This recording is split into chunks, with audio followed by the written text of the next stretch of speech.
back with part 10 of the NBA Top 100 Players of All Time list. And in this video, I'll be covering numbers 9 to 3. Starting out at number 9, we have none other than Hakeem Olajuwon, a center who played from 1984 to 2002 with the Houston Rockets and infamously the Toronto Raptors at the very close of his career. But when he was in his prime, he was certainly a force to be reckoned with, regarded as one of the best centers of all time, and the creator of some finesse moves and, different tactics that centers today base some of their entire games off of. He was a 12-time All-Star from 1984 all the way up until 1996. He was also a 12-time member of the All-NBA team, a 9-time All-Defensive Team member, a back-to-back Defensive Player of the Year, a league leader in rebounds twice, including a high of 14 rebounds per game in 1989, and led the league in blocks 3 times as well, including a high of 4.6 blocks per game in 1989. Now, the combination of athleticism, precision, and finesse displayed itself over the course of his entire career. He was dominant on both sides of the ball, but if a player who will be mentioned later wasn't on hiatus, it could be questioned as to whether or not he would have gotten the back-to-back NBA championships that he did. Nonetheless, he revolutionized the center position. One, in his spot, could terrorize a league by doing more than running to the rim. He had, as I stated, an array of moves within his arsenal. He could facilitate as well, and versatility that he displayed throughout his career was far beyond its years. We wouldn't see another center of his caliber play the way that he did for quite a while. Now, again, I don't know why he ended his career in Toronto. It is beyond me. But when you look at a player like him, one of few that you can say that his play style was timeless. He won an MVP in 1993, where he averaged 27.3 points per game, 11.9 rebounds per game, 3.6 assists per game, 1.6 steals per game, and 3.7 blocks per game on 52.8% shooting from the field. He finished with a finals MVP as well in that same season as they won against the Knicks in Game 7 of the 1994 NBA Finals after capping off the regular season with a 58-24 record. And he also won an NBA championship in 1995, also winning an MVP in that series, where a player who will be mentioned very soon was killed and outmatched against Olajuwon. He averaged in that series 32.8 points per game, 11.5 rebounds per game, 5.5 assists per game, and 2 steals and blocks per game, on 48.3% shooting from the field in a 4-game sweep. His 26,946 points ranked 13th all-time. His 13,748 rebounds ranked 14th all-time. His 2,162 steals ranked 10th all-time. He has the most blocks in NBA history for a player with 3,830. And his net defensive rating of 97.9 ranks 13th all-time. He is also one of 4 players to record a quadruple-double, doing so on March 28, 1990 against the Milwaukee Bucks with 18 points, 16 rebounds, 10 assists, and 11 blocks. There were also multiple points in his career where he got close to doing it again, but it didn't happen. He was named one of the 50 greatest players in 1996, named an official member of the NBA 75th anniversary team in 2022, and was inducted into the Hall of Fame. Our number 8 spot, I have Tim Duncan, a center and power forward who played from 1997 to 2016, spending all of his playing tenure with the San Antonio Spurs. He, for his career, averaged 19 points per game, 10.8 rebounds per game, 3 assists per game, and 2.2 blocks per game on 50.6% shooting from the field. The big fundamental, as he is well known as, his most famed nickname, was certainly true in regards to referring to him. 15-time All-Star, 15-time member of the All-NBA teams, 15-time All-Defensive Team selections, which is actually the most all-time for one player. And all without doing anything relatively flashy.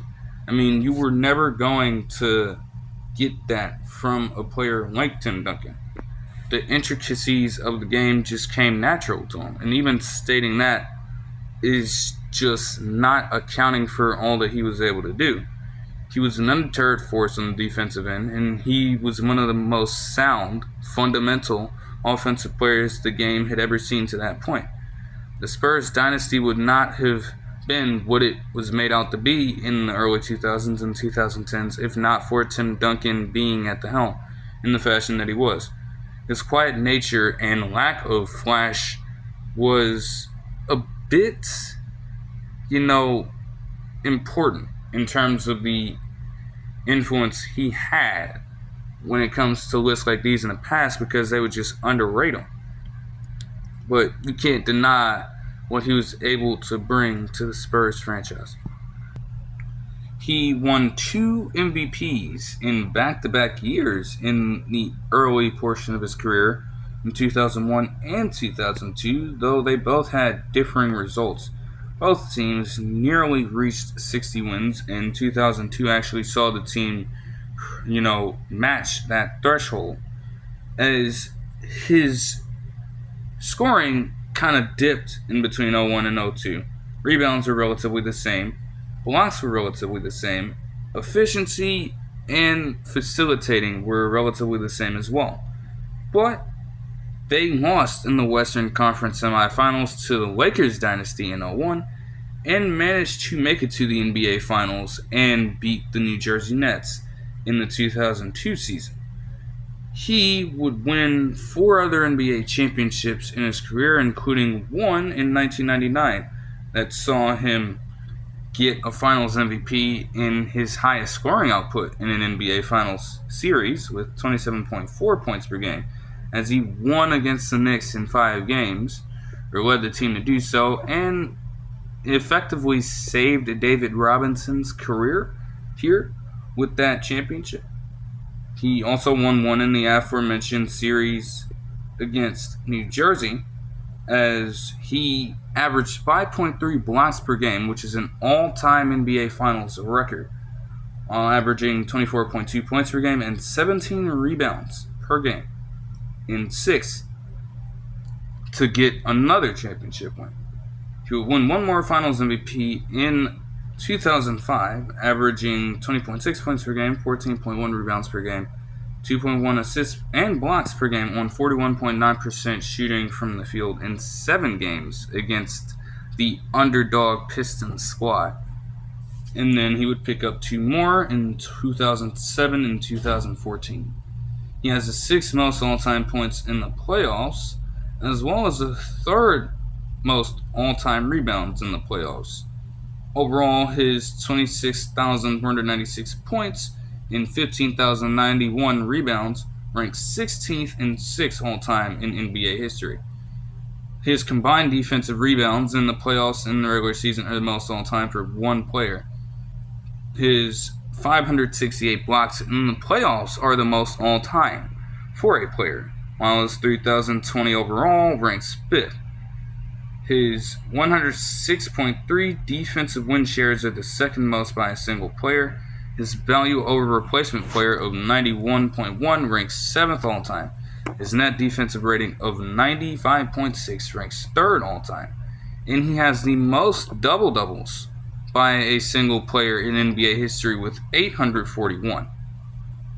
He is also the franchise leader in points, blocks, and a litany of other statistics. He made the NBA 75th anniversary team in 2022, and he was deservedly inducted into the Hall of Fame. Number 7, I have Shaq. center who played from 1992 to 2011 with the Magic, the Lakers, the Heat, the Suns, and then the Cavs and the Celtics to close out his career.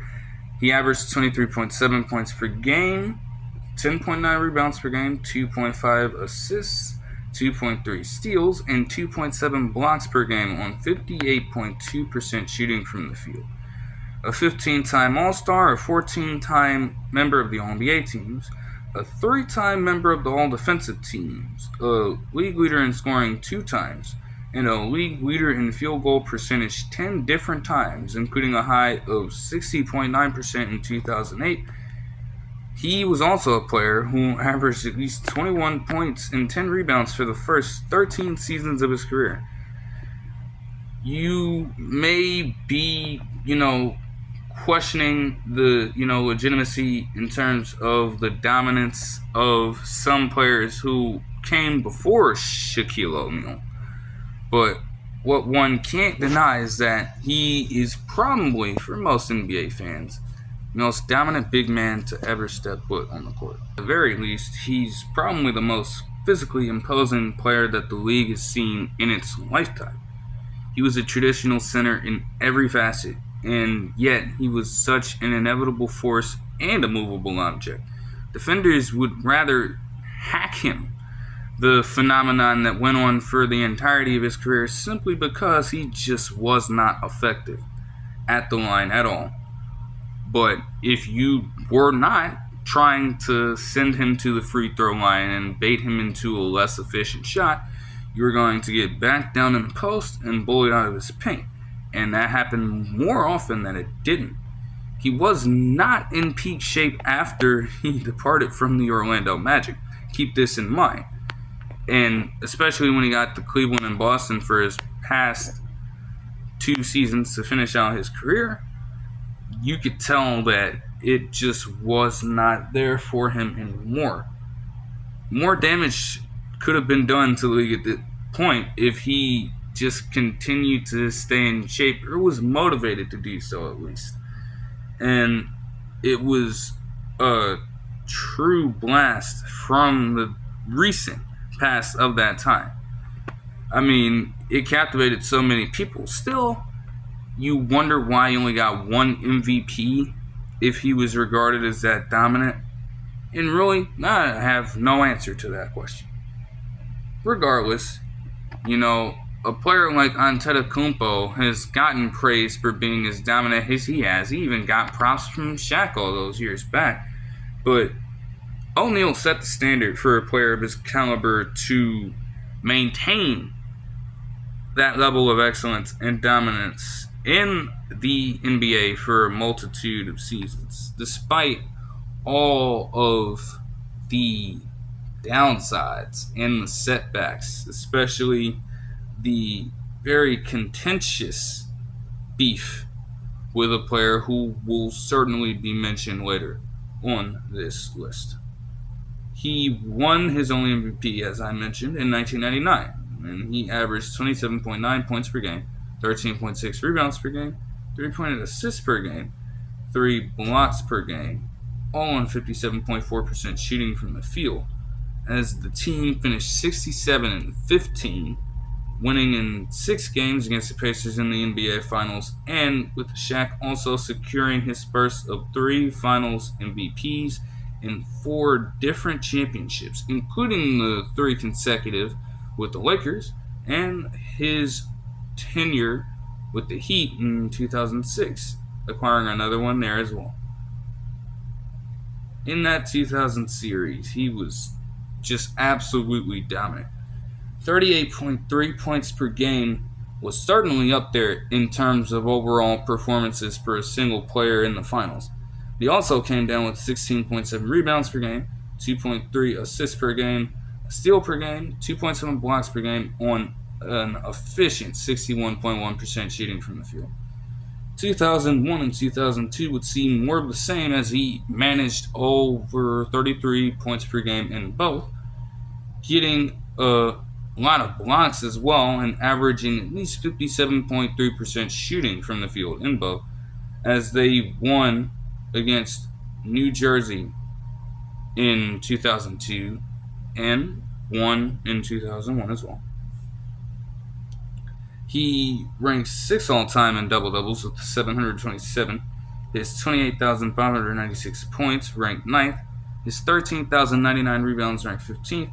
His 2,732 blocks ranked 8th. His 58.2% field goal percentage ranks 13th. His 11,252 free throw attempts ranked 4th. His 26.4 PER ranks 5th. His 181.71 shares ranked 12th. His usage rate of 29.5% ranks 14th all time. He was named one of the 50 greatest players in 1996 when he just underwent his 4th season in the league at the time. Definitely a crazy thing to consider. He was also named an official member of the NBA 75th anniversary team in 2022 and was inducted into the Hall of Fame. Number 6, I have the one and only Stephen Curry, point guard, who has played from 2009 all the way to the present day as a Golden State Warrior. One word: revolutionary. It's as simple as that. Even in an era where he coexists with other revolutionary superstars, his contributions to the game have had a long-lasting effect, a ripple effect, if you will, on the league today, as he still goes strong at the age he currently is. It's insane. Like, he will literally be 37 when March 14th hits. Okay? And he's still out here being feared as greatly as he is. The second he crosses half court. Honestly, no. With some of these teams now, it's getting to the point where as soon as he gets the ball from 94 feet out off a potential rebound or inbound, they are trying to double team him. They're trying to press him, do everything they can to not allow him to get his shot up, and he will still find a way, consistently moving around off the ball or attacking off the dribble and fire and making it demoralizing people night in, night out. Unrelated to what I have to say on this, again, we saw it in the Olympics, did we not? Did we not see him when it mattered the most? When the country needed to clutch up big time on such a grand stage in Paris? He stepped up in the fashion that he did. He answered the call and then some. And closed it out, brought the shit home. It's as simple as that. As far as his NBA career goes, he averaged 24.8 points per game, 4.7 rebounds per game, 6.4 assists per game, and 1.5 steals per game on 47.3% shooting from the field, 42.6% shooting from the three-point line, and 91% from the stripe. He has been a 10-time All-Star and a 10-time member of the All-NBA teams, making both in the 2023 seasons. Most recently, he led the league in scoring twice, including his 2020 season. As weird of a season as it was, he came out blazing hot in that season. The team wasn't necessarily the best, but he averaged 32 points per game in that season, and also tallied his career high of 62 against the Portland Trail Blazers in early January of 2021. He led the league in steals one time. He also led the league in free throw percentage 4 different times, including a high of 93.4% in 2010. He also won the newly added Clutch Player of the Year in the 2023 season, which was well-deserved, because if you look at how many games the Warriors were in terms of clutch time scenarios, and for them to pull out as many as they did, but also lose as many as they did, there's a reason why they were consistently worked into those situations. And whenever they found themselves in that territory, Curry would do the best he could to lead them through every single time. And it paid off for a while, but there was some times where it came up relatively short. Still, you have to respect the effort. He led the league in clutch time situations when it came to games, points, efficiency within 5 minutes of the fourth quarter. It was just a crazy stretch for him. Now, obviously, he won back-to-back MVPs, including becoming the first unanimous MVP in NBA history in the 2015 season, where he also helped the team set an NBA record, 73 wins in a single season.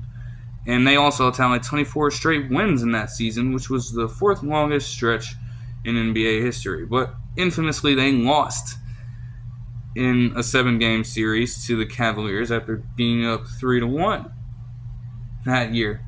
Nevertheless, they shook back after being 1-1 in tries in the NBA Finals and won back-to-back in 2017 and 2018 before Curry secured his fourth NBA championship in 2022, along with his first Finals MVP, as he averaged 31.2 points per game, 6 rebounds per game, 5 assists per game, 2 steals per game, all on 48.0% shooting from the field, 43.7% shooting from the three-point line, and 85.7% shooting from the stripe in 6 games against Boston. Now, he had a solid postseason overall, winning that aforementioned Finals MVP and also securing a Western Conference Finals MVP in the earlier series against the Mavericks. Now, again, he has solidified himself over the years as a center staple of the league and its collective history. Earlier in his career, it wasn't looking the best for him. He was a small school prospect. He was undersized. He was extremely injury prone. Just go look at all the ankle injuries he suffered early in his career, right? They were all of these odds and obstacles just stacked up against him. And the Warriors at the time extended him with a contract that a high-value role player would get within that same time, as they signed him to a 4-year, $44 million extension in 2012.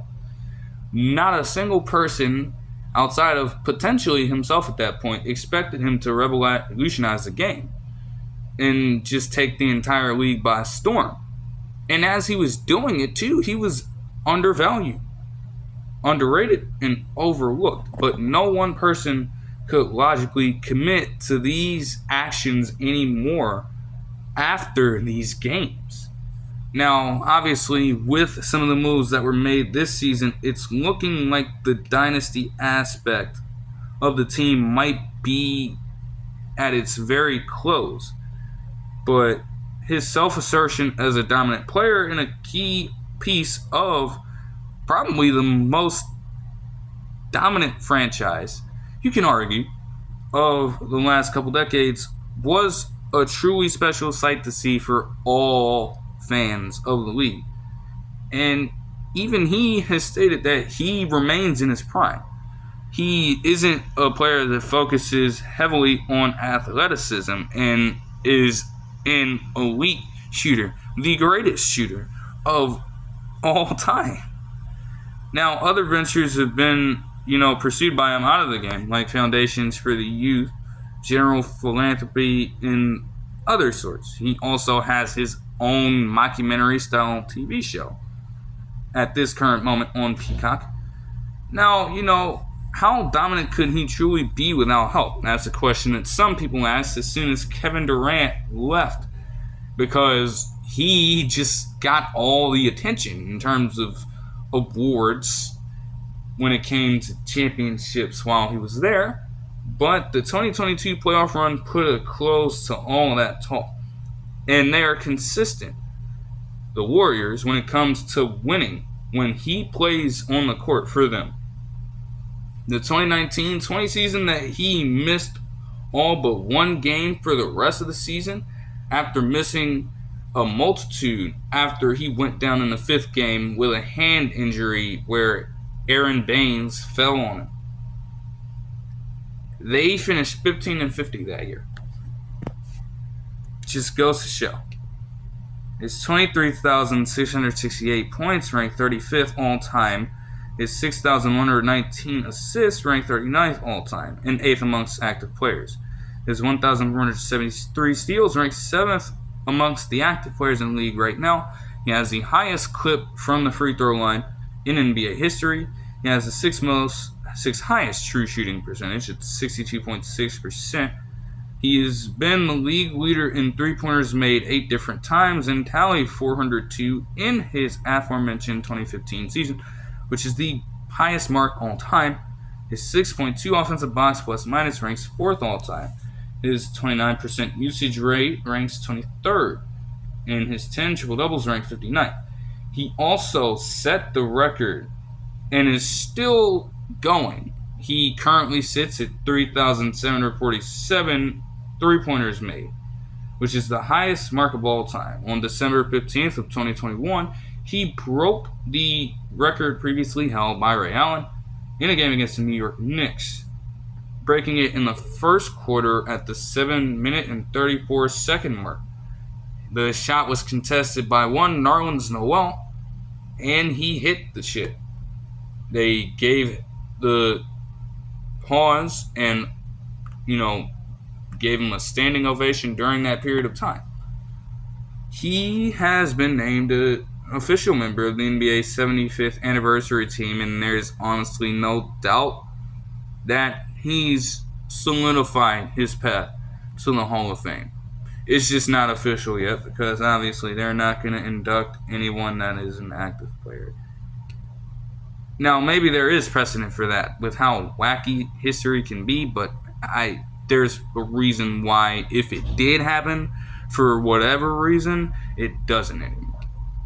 Nonetheless, at number 5, we have Magic Johnson, guard and power forward, who played from 1980 to 1996 for the Los Angeles Lakers. He averaged 19.5 points per game, 7.2 rebounds per game, and 11.2 assists per game.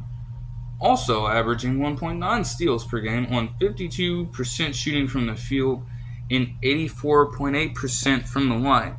Now, obviously, he retired on November 7th, 1991, due to complications with a disease that at that time was sweeping the nation. I don't even know if I can really say what it was. All you have to do is do your research. And if you're a hardcore NBA fan, you know what it is. I don't think I can outline it here. Either way, he returned briefly in 1996, but he called it quits officially after just 32 appearances.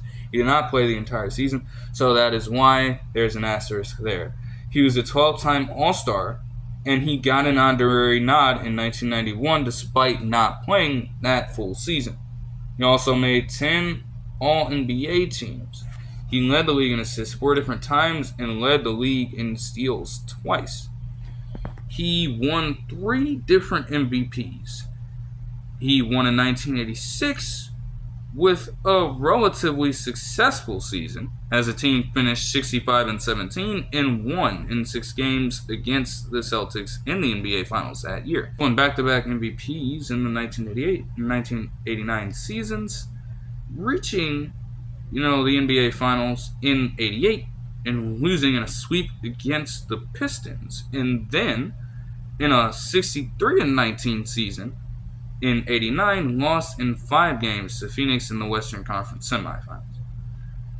How ironic that you don't find success when you win a regular season award in back-to-back years, but you get just a one and done and win there. Pretty interesting development there. Nonetheless, he won 5 NBA championships in 1980, 1982, 1985, and in back-to-back years in 87 and 88 with the Lakers. He won 3 Finals MVPs and owns the top 4 spots for most assists in a single Finals series. logged 95 assists in the 1984 final series against the Celtics. He won in 1980, averaging 21.5 points per game, 11.2 rebounds per game, 8.7 assists per game, and 4.6 blocks per game in 6 games against Philadelphia, infamously stepping in the final game of the series at center and leading that team to victory. He also got recognition in 1982, averaging 16.2 points per game, 10.8 rebounds per game, and 8 assists per game, with a steal and 2.3 blocks per game on 3.3% shooting in 6 games against the 76ers. In 1987, one of his stronger outputs of 26.2 points per game, 8 rebounds per game, and 13 assists per game, with 2.3 steals per game on 54.1% shooting from the field in a 6-game stretch against the Celtics. Now, simply put, he's the best facilitator to ever play the game. Stockton excelled at making the fundamental precision pass, but Magic Johnson could do that and then a hell of a lot more. He was the engineer, the face of the Lakers team that attracted buzz all over the country and in most forms of media. You know that people back then were going to tune in to the Los Angeles game to see what sparks would be created by Magic Johnson. And as much as people want to call the Clippers squad little brother now, imagine what the case was all the way back in the 1980s. I mean, shit, right? 1980 NBA Finals, as I mentioned, Game 6. He put up 42 points, 15 rebounds, and 7 assists on 60.9% shooting in 47 minutes at the center position. He won the MVP in that series, and that set the foundation for the rest of his career. He just would not stop winning during his tenure. And, it ended prematurely, but he set the standard for the point guards of the future. As, scouts will look for tall players who have the facilitating ability and offensive prowess combined with decent defensive play. He wasn't the greatest defender in the world, even with his size, which is a very interesting development, if you ask me. But nevertheless, he is truly one of the top 5 greatest to ever lace them up. Now, he tallied 10,141 assists, which ranks 7th all time. 1,724 steals, which ranks 23rd all time. He tallied a 7.5 box plus minus, which ranks 4th all time. He had a net offensive rating of 120.8, which ranks 9th. And he had 138 triple-doubles in his career, which ranks 3rd overall. He leads the Lakers franchise in assists, triple-doubles, and box plus minus. He was named one of the 50 greatest players in 1996, an official member of the NBA 75th anniversary team in 2022, and a Hall of Famer. Number 4, we have arguably a greater Lakers legend in Kobe Bryant, a guard forward who played from 1996 to 2016, spending all of his career with the Los Angeles Lakers, averaging 25 points per game, 5.2 rebounds per game, 4.7 assists per game, 1.4 steals per game on 44.7% shooting from the field, and 32.9% shooting from the three-point line, even though he wasn't necessarily the most speared from that range. He was just speared overall. That man was literally determined to just kill all the momentum that opposing teams had, one way or the other. Even if he was the only marquee player on the Lakers. We saw it in seasons like 2005. There's literally not another truly notable player from that roster that contributed much of anything. And he goes out just on a carry job of all of them. And just, attracts some type of audience somehow because of his capability. As simple as that. As an 18-time All-Star, a 15-time member of the All-NBA teams, which is the second most all-time, He was a 12-time All-Defensive Team member, which is the tied for the second most all-time in NBA history, and he has the most first-team selections, getting one in 1999, 2002, 2003, and from 2005 to 2010. He led the league in scoring 2 times in the aforementioned 2005 season, averaging 35.4, and in 2006, averaging 31.6 points per game. The trophy for the All-Star Game MVP is now named after Kobe Bryant post-2020, and he won 4. Relatively unimportant when we're talking about like the greatness of a player, even though I have it tallied. They're very fitting for them to do that, given the circumstances. He won his only MVP in 2007, as he averaged 28.3 points per game, 6.3 rebounds per game, 5.4 assists per game, and 1.8 steals per game on 45.9% shooting from the field and 36.1% shooting from the three-point line. The team finished with a 57-25 record, but they still lost in 6 games to the Celtics in the NBA Finals that season. The ring that so many Celtics fans lived off of for fucking years. He won 5 NBA championships with the Lakers, the aforementioned three-peat, and also getting back-to-back wins in 2009 and 2010.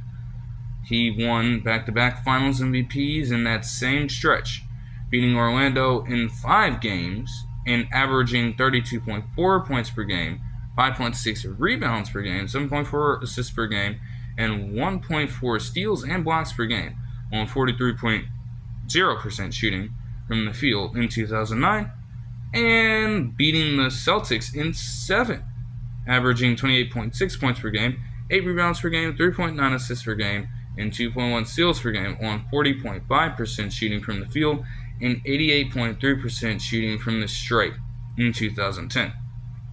Now, the talent was always going to be there for Kobe Bryant coming straight out of high school, but it was too raw for the Hornets to handle, as they traded him and his draft rights to the Lakers, which they certainly regret.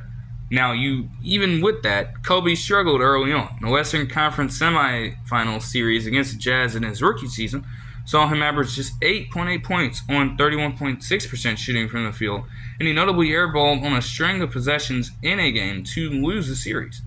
But he bounced back and reasserted himself as a top talent in the league and the closest player to the one of which will be mentioned later.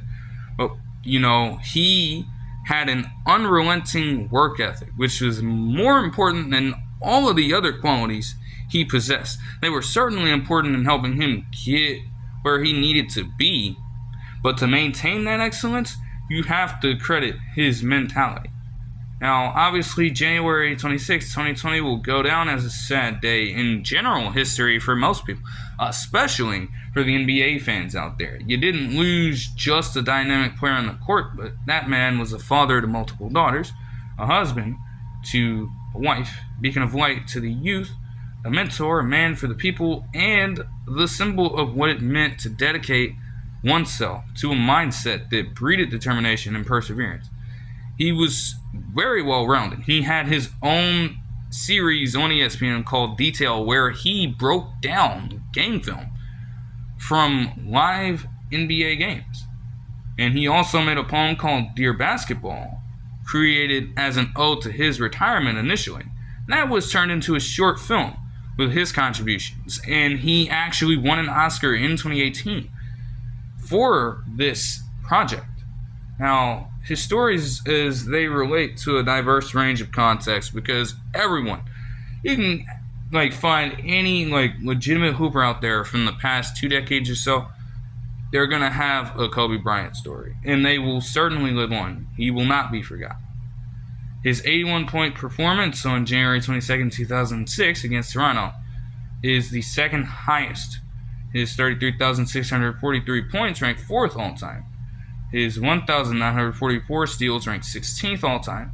His 8,378 free throws made ranks 4th.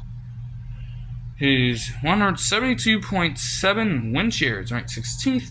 His 21 triple-doubles rank 24th, and his 31.8% usage rate ranks 2nd. He's a franchise leader in most statistical categories.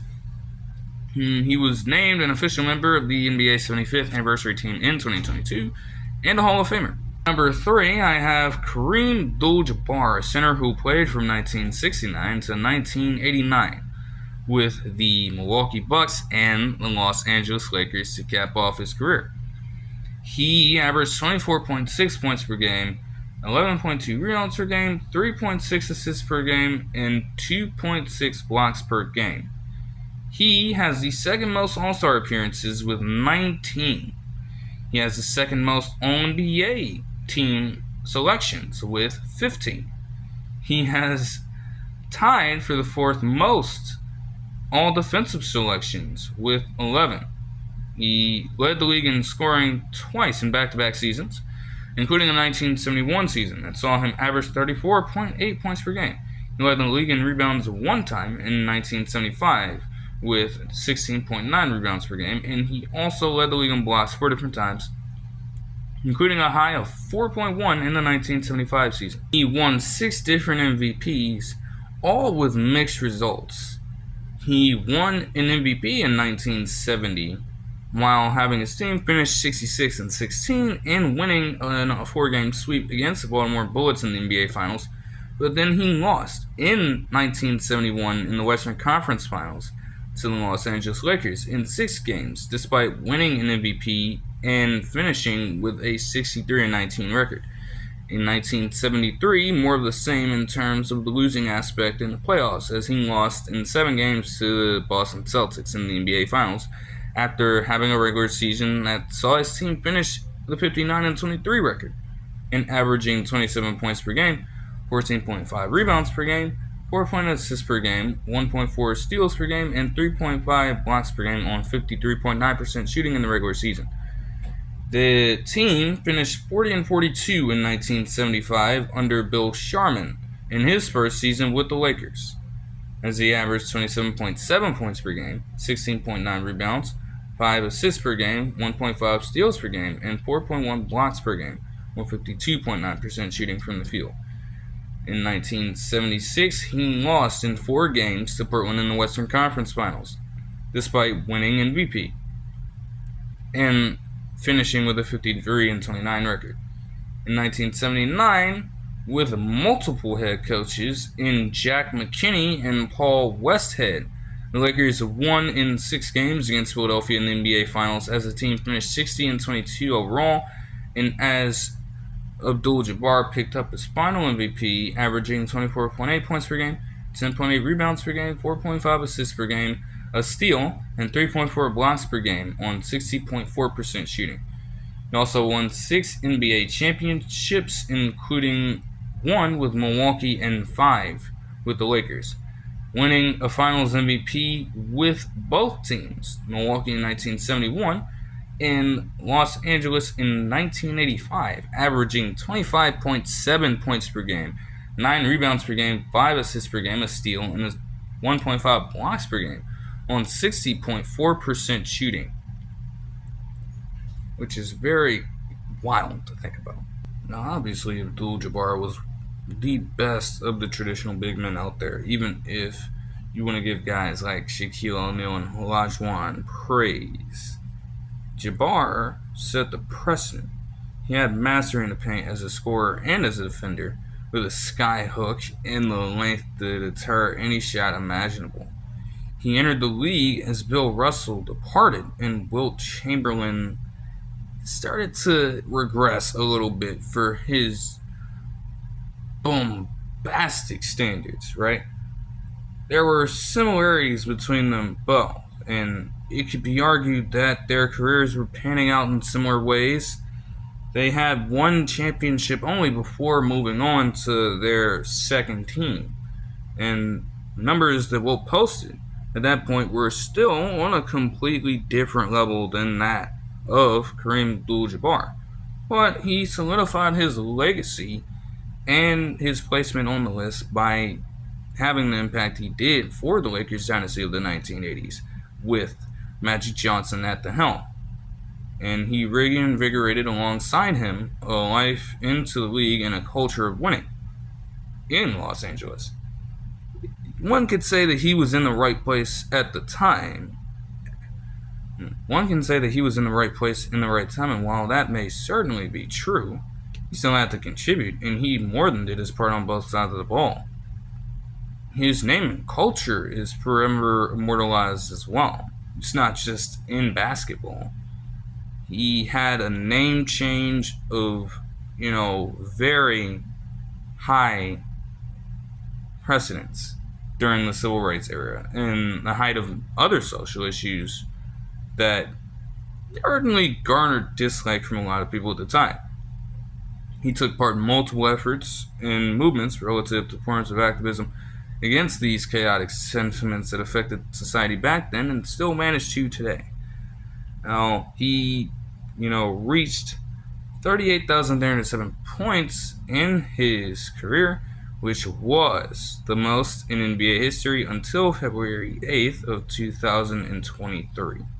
17,440 rebounds ranked third. His 3,189 blocks ranked third all time. His 15,837 made field goals are the most all time, and his 15,836 two-pointers are also the most. His 57,446 minutes logged are the most. He led the league in PR 9 different times. He had 273.4 win shares overall, which is the most all time, and he led the league in that category 9 different times. His VORP of 85.7 ranks 8th all time. He led the league in triple doubles 1 time with 5 in 1975. He is the Bucks franchise leader in most statistics and the Lakers franchise leader in two-pointers, blocks, and other categories. He was named one of the 50 greatest players in 1996, was an official member of the NBA 75th anniversary team in 2022, and a Hall of Famer. And that'll do it for this one. I hope you guys enjoyed the video, and I'll see you guys in the next one, where I will cover the top 2 and settle a long-standing debate. Peace.